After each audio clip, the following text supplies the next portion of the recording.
Hi. I'm very excited to be here, so thank you for having me.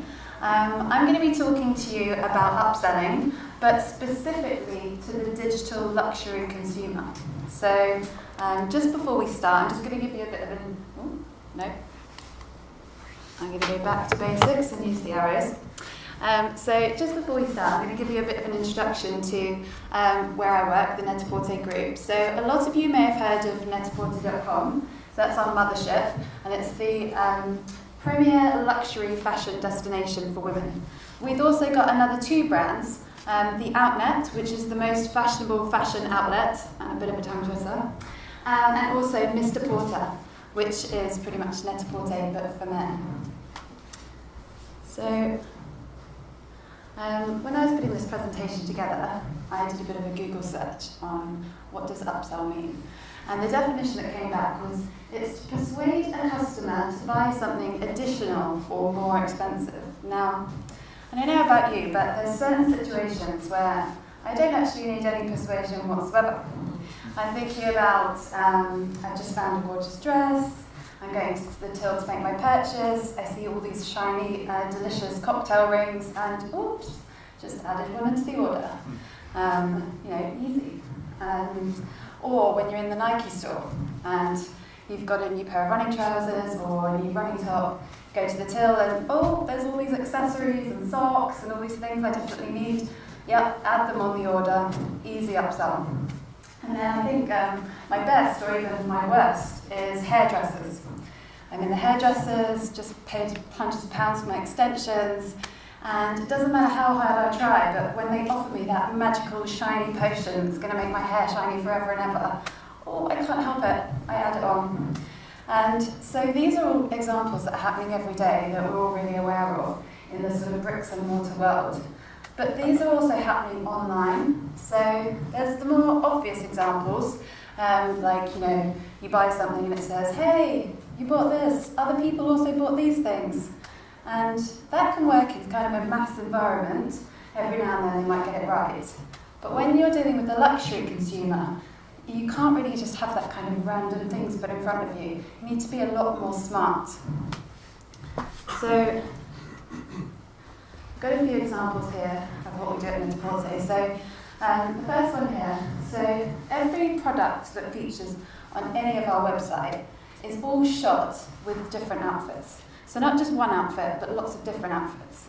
Now, the purpose of this is, firstly, it gives us an opportunity to show to our customers how can they fit this into their everyday lives. How can they fit this item into their wardrobe?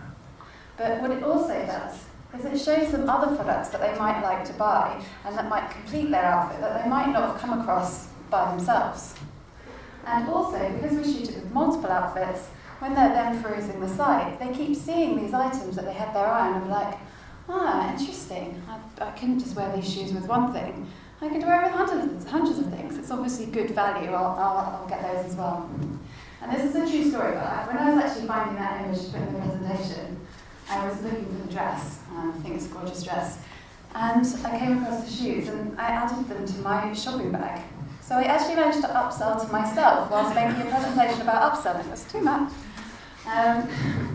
But also, on the right-hand side is some imagery taken from Mr. Porter. So what they're showcasing here is that even when we're doing things like content, so we had an article about Eddie Redmayne, and it's no coincidence that Eddie Redmayne just happens to be wearing head-to-toe Mr. Porter. So you're reading an article, but at the same time you're being subtly upsold items that you can actually buy. So when NetAPorter first launched in 2000, so 15 years ago, it was actually the whole premise behind the brand, but it was that it was a magazine that you could shop from. So an online digital magazine you could shop from. And so content really is right at the heart of our business. And we're now 15 years later, we have a 200-page glossy magazine called Porter, which you can buy at newsstands all over the world. We've also got a weekly digital magazine called The Edit, And we have daily content, which is being constantly published on all of our different social channels. So we have about 3.4 million people who are following us on Instagram, Pinterest, Twitter, Facebook. So what's great about content? It's engaging and enticing our customers when they're online, when they're offline. But what it's also doing is it's offering opportunities to showcase products, more products, in different scenarios. So it's kind of an upselling tool in itself. And if you take a look at some of the examples on the bottom, these are just some of the Instagram posts that we've done recently. There's one on the right-hand side, which is a video showing you how to get the latest eyes that were on the Dolce & Gabbana runway. Now, when you're watching this video, it's not only great for the customer because it's showcasing to them, something useful, something they can achieve at home. But lo and behold, the mascara, the eyeshadow, the foundation, the lipstick, it's all available to buy. So it's another tool of giving a service to the customer, but then also being able to showcase your products. And actually, just to add to that as well, from the social point of view, we also have something which we call the net set. So we encourage customers when they've bought something from our sites to go online and to share it with the world and hashtag it with net set. So this is another little tactic that essentially, if your friend posts something that they've been wearing or they've bought, it gives it kind of more weight in terms of social proof. So it's almost like highlighting, you're getting your friends to you're getting your customers to upsell for you in this scenario because they're sharing content to their friends are interested in it because of their friends, but essentially it comes back that it's your products.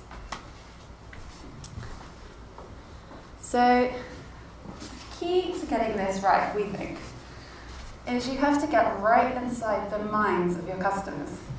Hopefully our customers' brains don't actually look like this. So we think there's kind of 3 areas that we really like to focus on that we've seen being really successful. I know that Tristan and John have both mentioned different parts of this. So first of all, we have FOMO. So it's the fear of missing out. And you'll see a lot of online retailers use this tactic, but a good one is free shipping. So what free shipping does is obviously it's a great perk and customers love it because you don't have to pay for shipping. But also it encourages them to add more to their basket at that moment. Because, if you're buying one thing and it's free shipping, you may as well buy something else because you're kind of saving money. So, and it does work. I can tell personal experience. And then we have value. So value is an interesting one because it's actually more to do with perceived value. So say for instance you've got one phone that's 32 megabytes for one price, then you've got 64 megabyte phone for £200 more.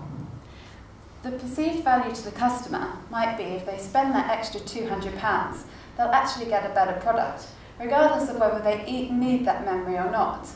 Maybe once upon a time they were out and about and tried to take a picture and they ran out of memory on their phone, so there was that thing in their brain of like, damn, I definitely need as much storage as I can possibly get. It's actually another clever way of upselling, but sort of subtly, so you actually think you're getting better value for paying more. A bit like what Tristan was saying about his business cards when they were offering different packages. It's actually okay if you spend more, so actually the business is getting more money, you get something better. And then the last one is relevance. So there's no point trying to sell somebody something that they've already got. And this is very specific to the luxury consumer because obviously they're high price point items. They've already bought the 8-inch Christian Louboutin heels. They're not likely to need another pair in the same week. So it's about understanding where your customer's at, understanding their mindset, and then offering things to them that are relevant at the time. We all know how annoying it is when you get back from holiday, back to work, and your inbox is still full of things like, you need to stay at this hotel, or here, get these cheap flights. I'm like, no, I've already got back. So it's so important to be relevant. So how do we achieve that? Well, we've mentioned personalization already. It's like the huge buzzword. But for us, how do we tackle that? So we're collecting all of this data about our customers.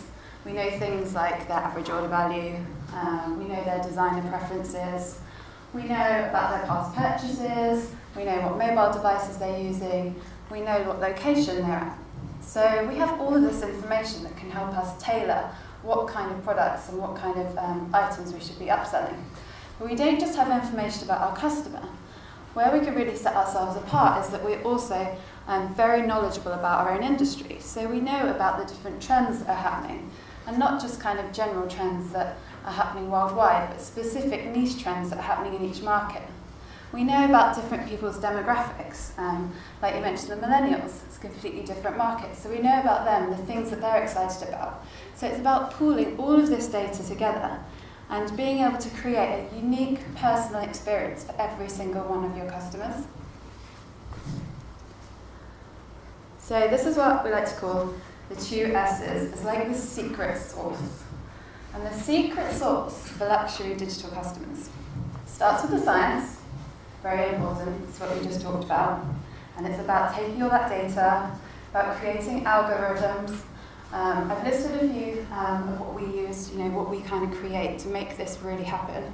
So we've got the styling service, that's what I mentioned to you earlier, about being able to put outfits together that we know will appeal to our customers, using that data so we understand what designers best go together, what are the trends of the season. We then use You May Also Like. Now this isn't just a case of, somebody else liked it so you might like it too. This is about actually looking at the individual products and looking at the different people's past behaviours and recommending things so they will actually be relevant to them. And then we've got the editor's notes, so every single product that we have on the site has a little explanation with it. And it's not just, oh, this is a black bag. We'll tell you exactly, it's a lambskin bag from Italy that you have to have, it's this season's trend, it's got this and this and this pockets that you'll need for all of these different things, and it'll go with this, this, this and this. So it's really clear notes of actually why it's valuable and why you need to have it now, rather than just a description of what it is. And then the second S is about service. So especially when you're dealing with a luxury consumer, it's all good and well selling them this extra £2,000 handbag to go with their £5,000 dress. But at the end of the day, if it then takes a week to arrive and it comes in a scrappy box, you've not done your job properly and that person won't be coming back again. So service is the other part of the secret sauce that's so important to us. And it's about being available anytime, anywhere, on any device. We're dealing with time-poor, cash-rich people. They're busy. They don't have time to be working out, how they can buy it on, learning new ways to shop on their mobile from on their desktop. They need exactly the same features, exactly the same functionality. They need things like our shopping bag, for instance. You move from one device to the next, your shopping bag moves with you. One device to the next, your wish list moves with you. So it's making it easy. Similarly with customer care, so we have customer care available 24 hours, 7 days a week. They speak 20 different languages. So every step along the way is trying to make it as easy and simple and as luxurious as possible. Even online, just like you would in a store, you have people there to be helpful and to offer advice and a service. We have exactly the same online. And then delivery. So delivery is also very important. We deliver to about 170 countries, and for most of them you can get there within 24 hours. So as I said, time poor, cash rich, so that timing is everything, being able to deliver those things that people want as and when they want them. So finally, looking into the crystal ball, I was asked kind of what are the future trends, what's next? And for us, it's actually making it more personal. How can we make it more personal? Well, with things like wearable technology, haptic clothing, things with sensors and accelerometers and all these different things added to them. What this is essentially doing is it's just giving us more information that we can plug into that science bit, that we can plug into our algorithms, that we can give, to power us to make a better service. So things like, if we think about the watch, so you're now able to track what your customers are doing. You may even know when they're taking exercise. So if you can see a pattern that you've got customers who are maybe exercising on a Saturday morning, perhaps you know that they love running, then this can help to tailor what kind of products you're showing them when they come back So it might be when it gets towards wintertime and it's getting cold and you know your customers like running, it might be a good time to start offering, you know, something waterproof or something a bit warmer. So it's really taking that information and using it to your advantage and really honing in on that relevancy. And we're just really excited that, you know, we're now not just going to know this basic information about our customers, we're essentially going to be almost knowing how they're feeling, which is also really important. Just to kind of finish off, key points here is, you know, relevancy is key, we've already said it, but definitely so, and even more so for the luxury consumer, and service. And for us, that's anytime, anywhere, any device. Thanks.